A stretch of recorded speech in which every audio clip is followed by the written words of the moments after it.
Olá, muito bom dia para quem é do dia, boa tarde para quem é da tarde, boa noite para quem é da noite. Eu sou o Fábio Nasa, apresentador da série Apometria, porque sim, Apometria, porque não, e da série Apometria, estudo de casos. Essa aqui é a Gaia Maria, aos meus pés está Fênix Yansan e Darth Vader. Voltamos com mais um case de sucesso ou insucesso junto à tratativa apométrica? Não, vamos falar do Aconteceu na Apometria sobre um relato intitulado Diário de um Mago.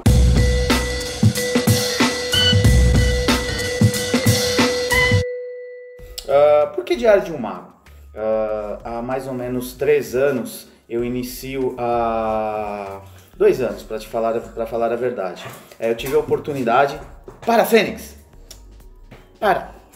Eu tive a oportunidade de ir a Londres para fazer aí um... Aqui, ó. Vamos lá.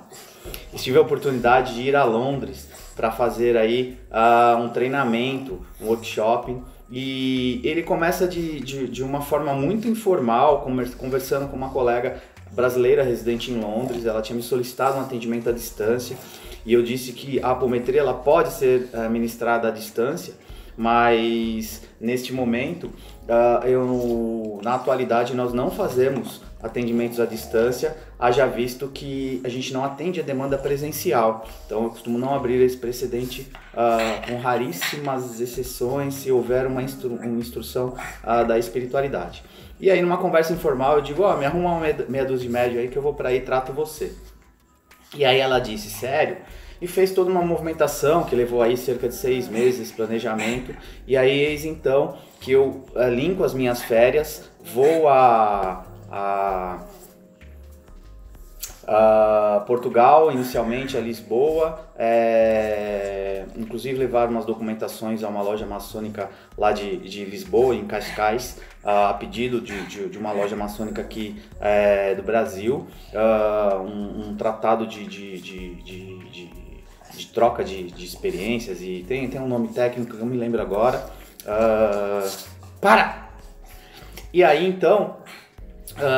de lá vou a Londres, passo 3, 4 dias em Londres, hora passeio, mas também durante 2 dias integrais, dando treinamento, convivências práticas com o grupo de lá, num espaço sublocado, e por fim faço uma tour pela Alemanha, passando na capital alemã e algumas outras cidades. E aí eis então que eu lanço uma série, porque eu vim fazendo um relato da minha viagem, falando um pouco das experiências de estar viajando, trazendo algumas experiências quase que um coaching aí em real time, dia a dia, falando do diário da vivência como humano, né, como um ser que estava passeando e assim por diante, e das vivências energéticas e espirituais. Haja visto aí que ao longo daí de umas 14, 15 viagens que eu tenho, ao longo aí de alguns países, em diversas instâncias, ora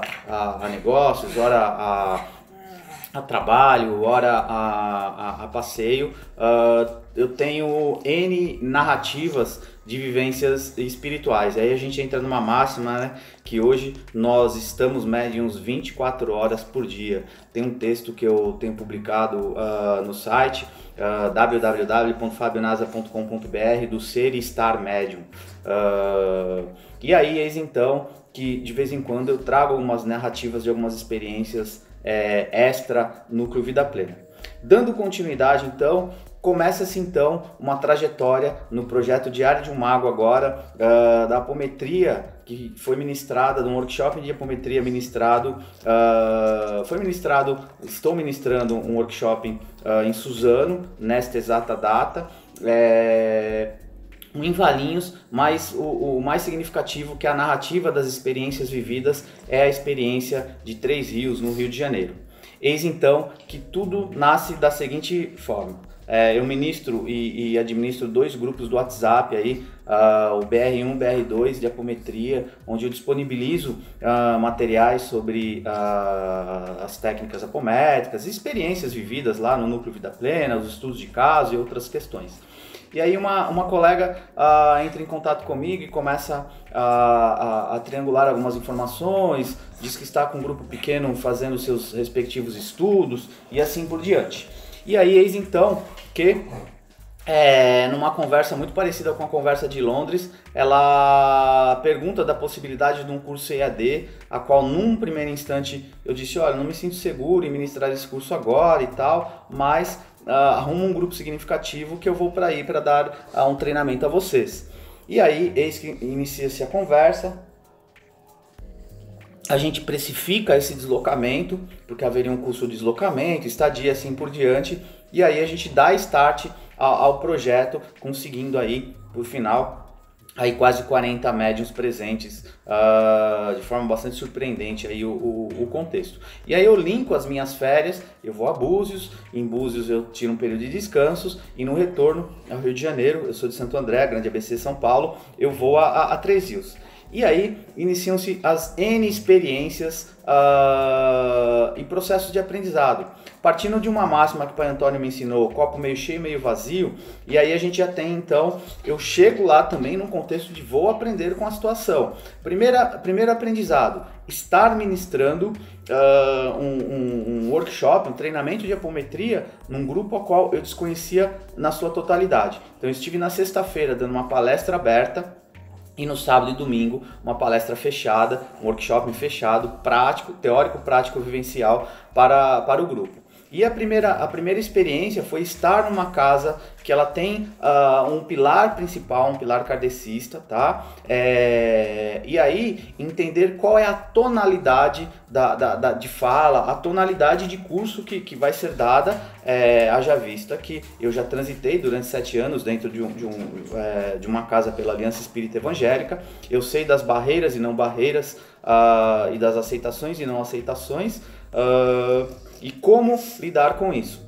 Também tivemos uma experiência muito interessante, porque o corpo de médiuns presentes, nós tivemos uma quase que balanceada aí 50%, 50%, médiuns de outras casas, porque nós dividimos as inscrições 50% para as pessoas da casa e 50% aberta ao público, e vieram médiuns da região, ligados a Umbanda, ligados a outras vivências. Uma senhorinha que eu não me recordo o nome, que ela narrava para mim durante o curso, olha, eu exerço minha mediunidade desde os 8 anos de idade e eu não consigo me adequar a nenhuma casa, inclusive as entidades que trabalham comigo, haja vista que eu trabalho incorporado o tempo todo, e ela tem uma versatilidade mediúnica muito grande e uma dificuldade de certos engessamentos.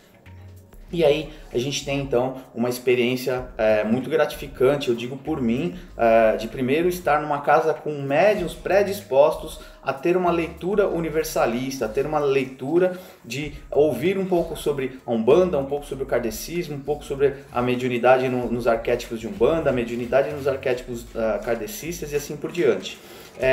E algo diferente a gente via no ar aí sendo desenhado.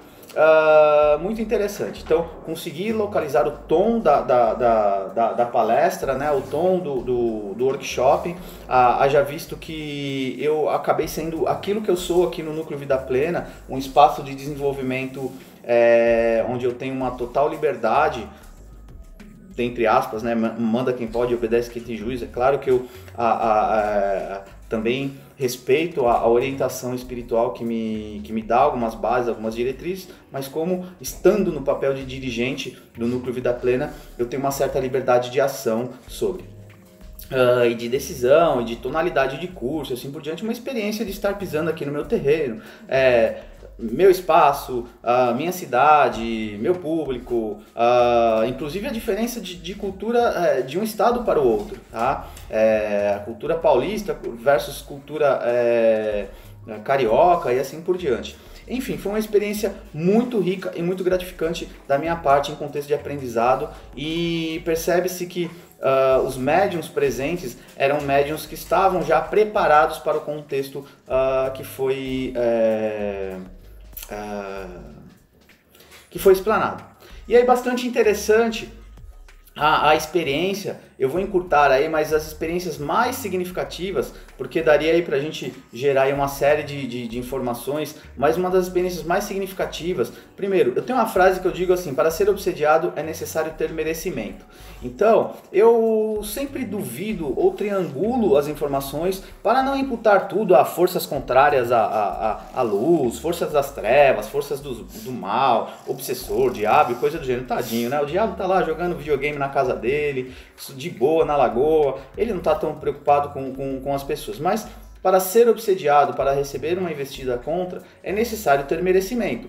Então, dentro dessa máxima, na sexta-feira foi muito tranquila a palestra, mas à noite, na pousada, eu me aloquei numa pousada, a noite de sexta para sábado extremamente agitada, eu estava com os meus dogs aqui, minha namorada e tudo mais, e aí a noite em si foi extremamente agitada, e essa agitação refletiu-se numa insônia, e os cachorros a noite inteira latindo, os cachorros tinham corrido pelo local lá, pela pousada, o dia inteiro, estavam exaustos, mas não dormiam. E isso me gerou uma certa irritabilidade. Eu acordei no outro dia bastante irritado e com uma sensação estomacal, um desconforto gástrico estomacal também estranho. E eu fazia uma conta, né? Eu tinha acabado de vir de Búzios, extremamente relaxado. A minha irritabilidade não estava compatível a mesmo eu tenho sono curto, a ter uma noite de sono nesse aspecto. Enfim, eis que vou então a workshop e eu narro para os alunos algumas percepções, mas que eu iria validar até o final da aula do sábado, porque eu costumo triangular as informações comigo, com a espiritualidade, com as minhas percepções e com os eventos que se desencadeiam, para que a gente tenha uma lógica na coisa e para que a gente tenha certas validações. Eis então que nós temos uma experiência, uma intensidade teórica no período da manhã, e depois já fomos para a prática, nenhuma intercorrência significativa, e ao final da experiência do sábado à tarde, eis que nós tivemos já durante o curso algumas psicofonias e algumas mensagens que foram gravadas, e até essas mensagens simultâneas, em mesas simultâneas, para depois a gente cruzar as mensagens, ver se elas tinham conteúdos pertinentes, se tinham lógica, sequência, se eram complementares ou suplementares e assim por diante. Eis então que ao término do trabalho, na despedida do sábado, nós nos colocamos à disposição, e eis que há a manifestação de uma consciência extrafísica, de um espírito que estava ligado ao meu campo, se colocando numa posição, para vocês terem aí uma categorização do espírito que se manifestou, como se fosse um general de um batalhão. E muito interessante, ao almoço, ao sair da casa para ir almoçar no shopping da região, eu estava extremamente incomodado e ansioso, um certo incômodo para voltar para o espaço. Eu não tinha entendido o porquê daquela sensação. Eis então que a manifestação e a fala do espírito era que ele estava lá, porque foi permitido que ele adentrasse, o batalhão dele estava a postos do lado de fora da casa, em posição aguardando um comando de ataque, mas por algum motivo ele foi arrastado, eu acredito que por um arraste magnético ao meu campo, arrastado para dentro da casa, e ele, de cabeça baixa naquele momento, dizia que era obrigado a se curvar pela experiência vivida lá, que os superiores dele, que seriam os opositores crísticos, a chefia, que estava num cargo, numa instância acima, havia mentido sobre o que é a proposta crística, a proposta do Cordeiro, e que ele se sentia traído dentro dessas orientações, instruções, ou dessa inverdade que lhe foi vendida, e que ele reconhecia talvez estar militando por uma causa errada. E o mais interessante é que esse espírito narra que, embora para ele muito difícil, ele estava lá para pedir desculpas, mas que estava meio que sem chão agora do que fazer.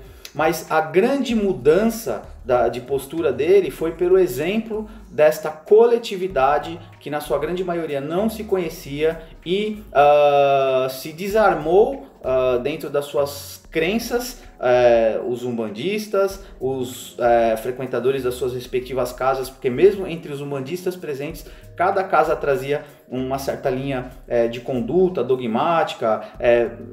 É muito comum dentro de casas umbandistas, por exemplo, gira de preto velho, só manifesta preto velho, gira de caboclo, caboclo, e assim por diante. E lá nós tivemos manifestações de espíritos nos arquétipos kardecistas, manifestações de pretos velhos, caboclos, exus, pombogiras, exus mirins, erês, entre outros arquétipos não umbandistas também. A presença de egrégoras, servas de Maria, soldados, cruzados e assim por diante.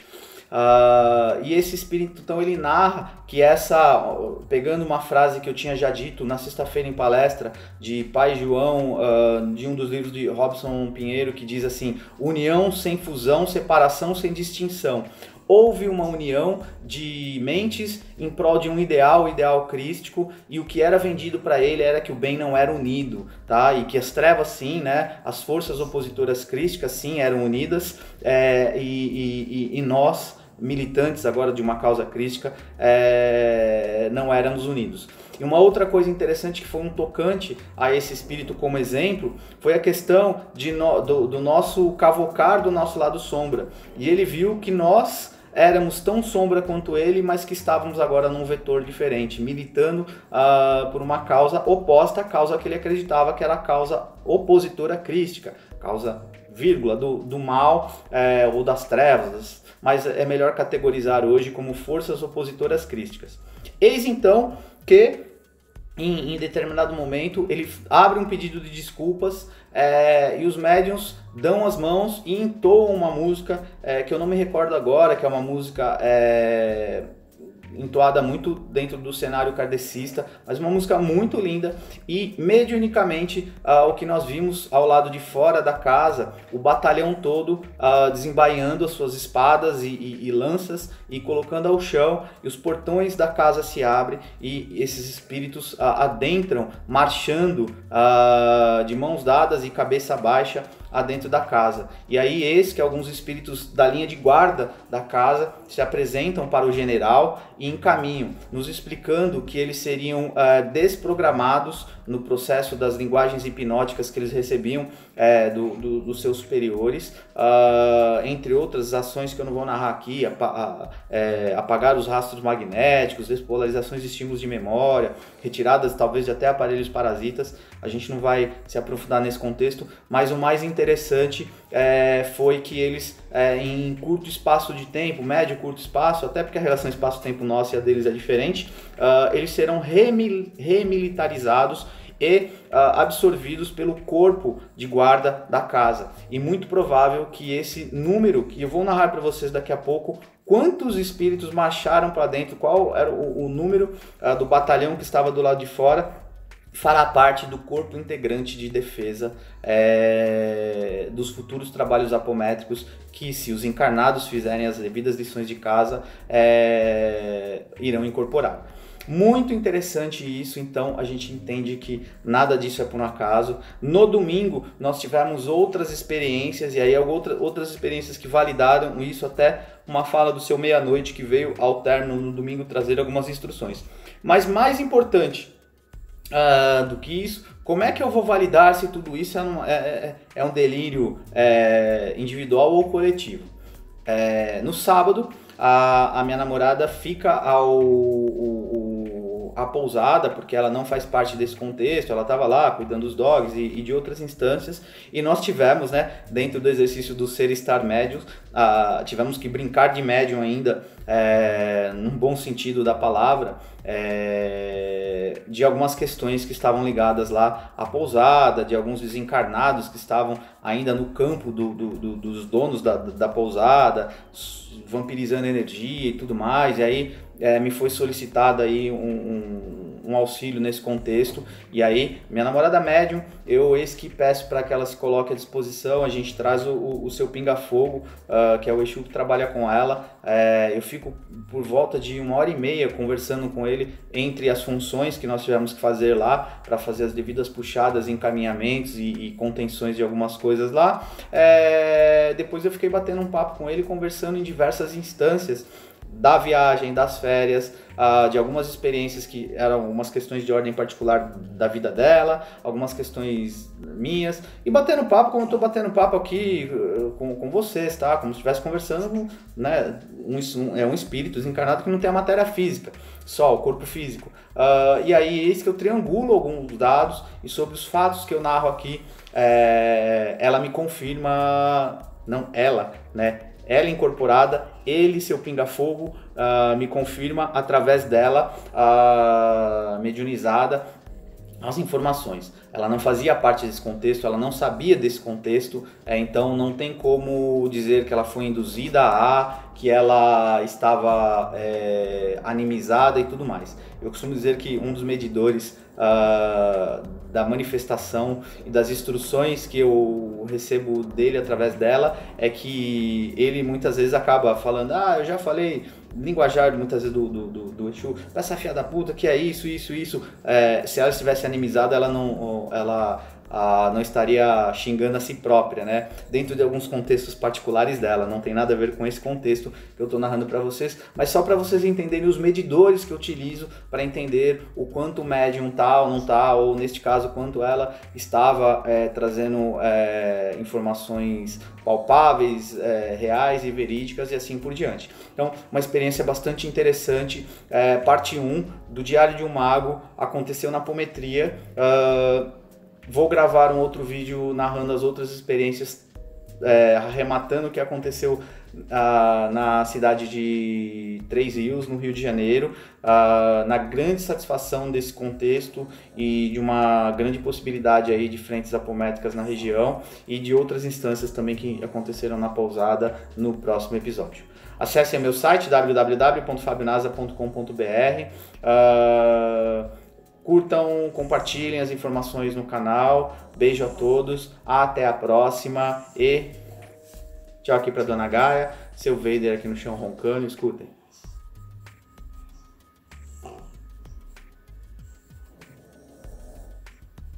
E Fênix e Ansan dormindo por aqui. Até a próxima e até a próxima. Beijo a todos.